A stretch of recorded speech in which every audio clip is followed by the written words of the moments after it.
I probably look so tired because and my computer is so grainy. My computer is so grainy. I probably should have went. Oh yeah, I can't go live on my phone. I can't go live on my phone. Maybe somebody will show up here today.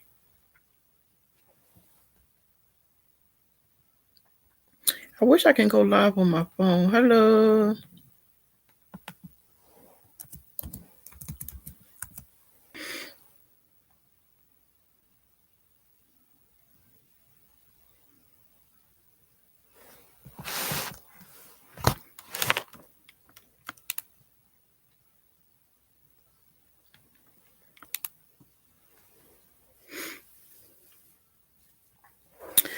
Well, I'll just be talking to myself until maybe somebody come in and might want to talk with me. It's a snowy Wednesday. Actually, almost Thursday in Pennsylvania. Finally put all my babies to sleep. Like I said in the description box, I'm a mother of 9. 2 of them are adults. One, my son is 22, and my daughter is going to be 25 in January. And she have a baby that's 2. Mm. I'm hoping to meet some people, especially women. I'm not going to discriminate because I know that it's single homeless men. Because in the shelter, I actually seen single homeless men with kids as well. I seen older homeless men with kids too. That was a thing that I didn't know existed. One guy had said his wife put him out and told him to take the baby to. It was a younger woman he had got pregnant. She told him, "You gotta go and the baby." So him and the baby was at the shelter. That was a wild.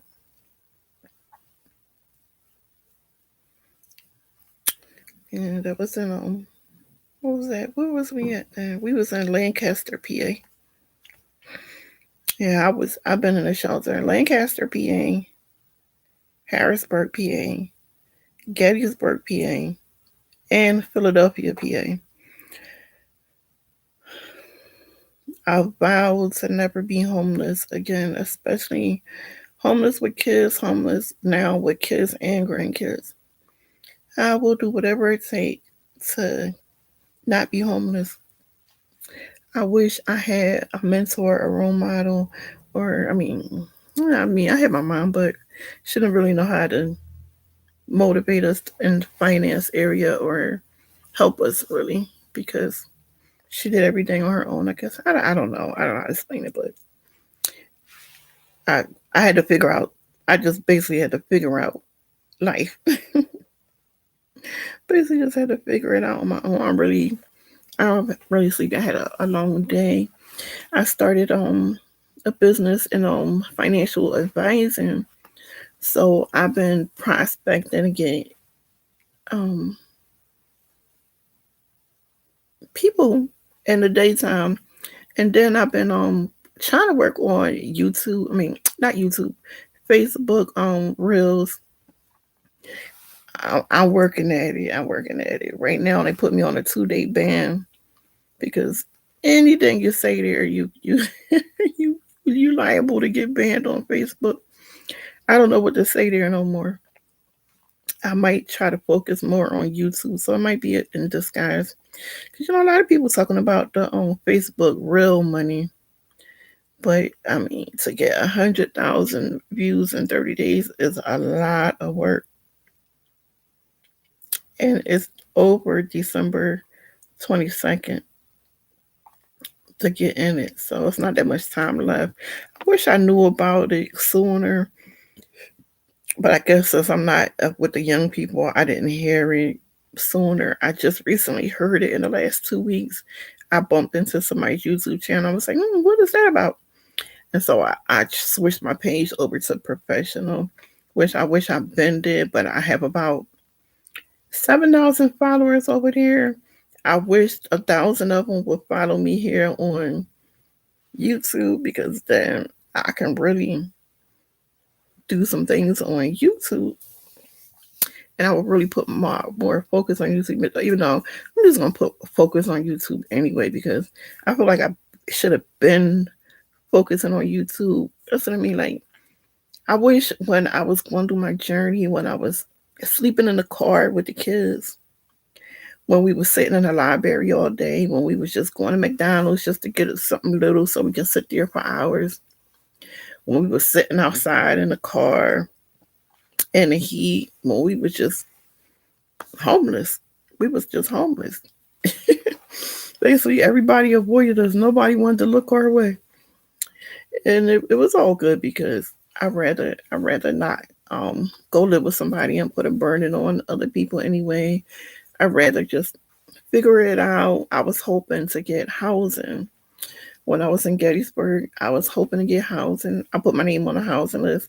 The housing list was so long, and when he finally did call me, they denied me because they said I had a back gas bill.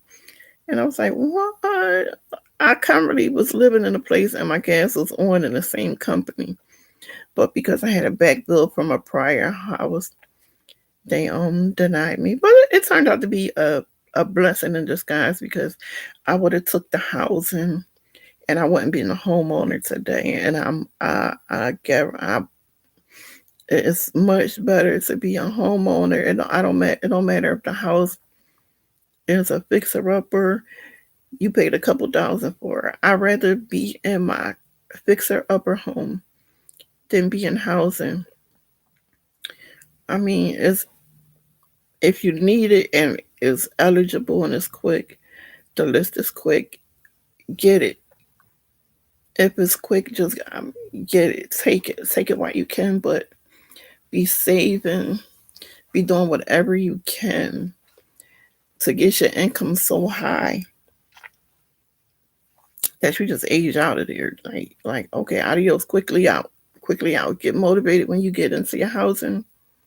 Document your journey. Document your journey. Put your journey on YouTube. Document your journey.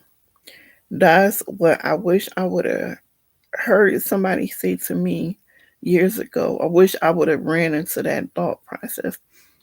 Document your journey because your journey is going to be your testimony later. Somebody's going to need to see that struggle later.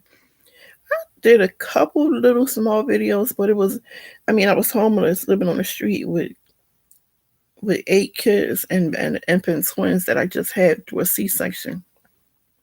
That's a story too. That's another story that I have to make about being. I was on bed rest with twins in a homeless shelter that had no mercy because they would not allow me to be. They would not allow me to be on bed rest. I had to do my daily chore. They didn't care. I had to the kids had to be with me 24 hours, of course, but it was on an upstairs bedroom and they put me on a bunk bed. And the bunk bed was, uncomfortable for me to get in and out from under the bunk bed being pregnant with twins. Plus, they made me come, I had to come up and down the stuff like my kids, they went to school at different times in the morning because elementary, middle, and high school. But I had to go down the steps to sign them out every day. So I had to come down the steps, and I'm big 9 months pregnant, and I didn't make it to 9 months. I was 7 months with the twins, which you know how big you get the twins.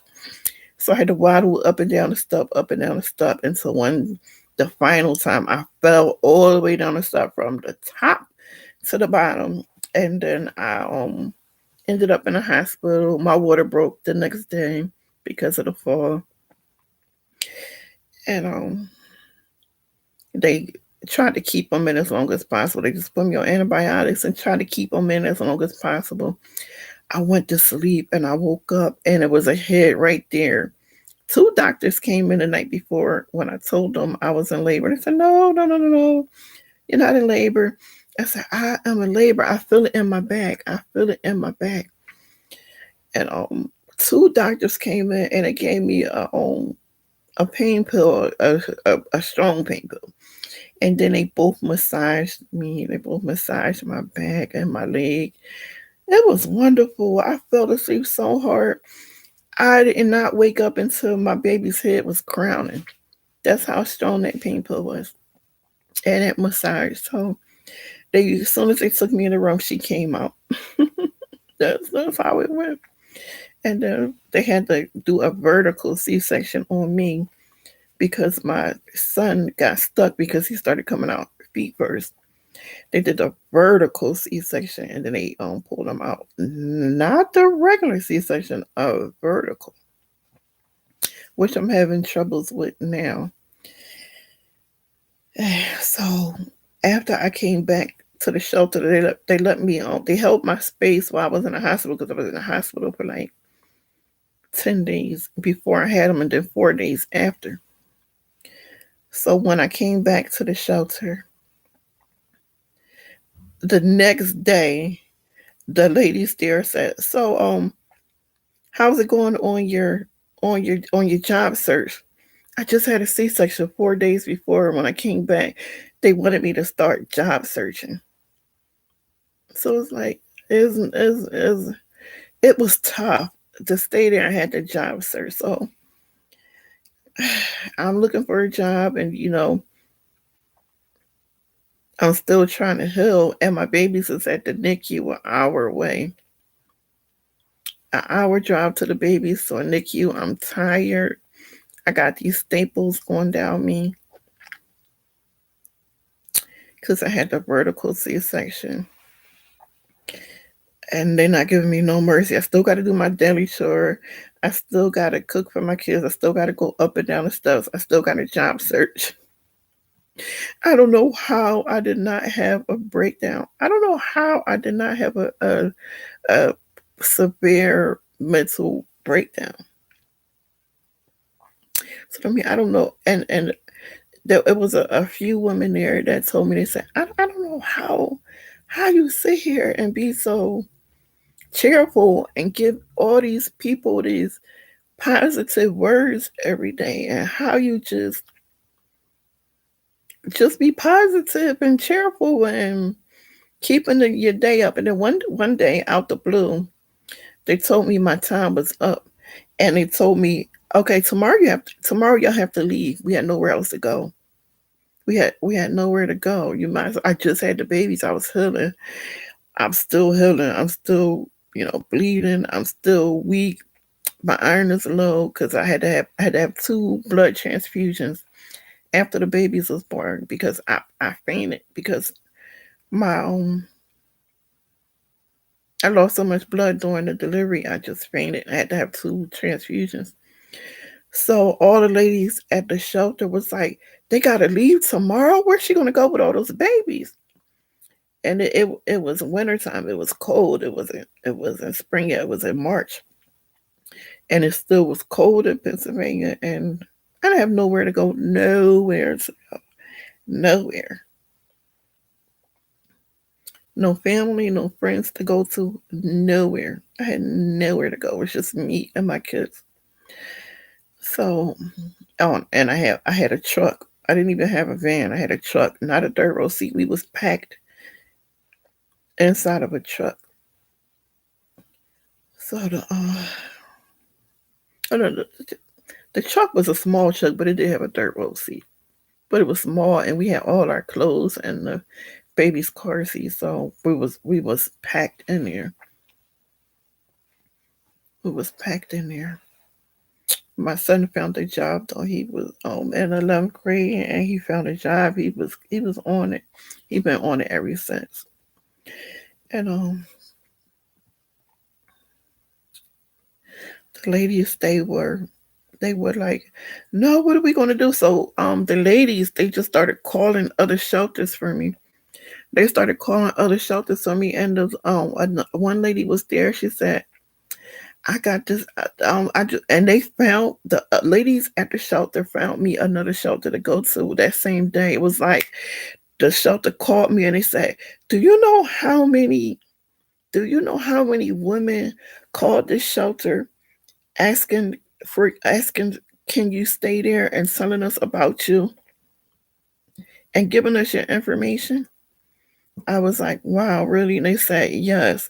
They said, "We made room for you because how many people called and this shelter let me stay March, April, May, June, and July. Let me stay 5 months." And then after that 5 months, I got into a place. So thank goodness, right? Ooh, that's basically all I have to say today. I will tell you more about how I got to where am now to owning a home. I'm so sleepy. Come on over and chat with me, and we can talk about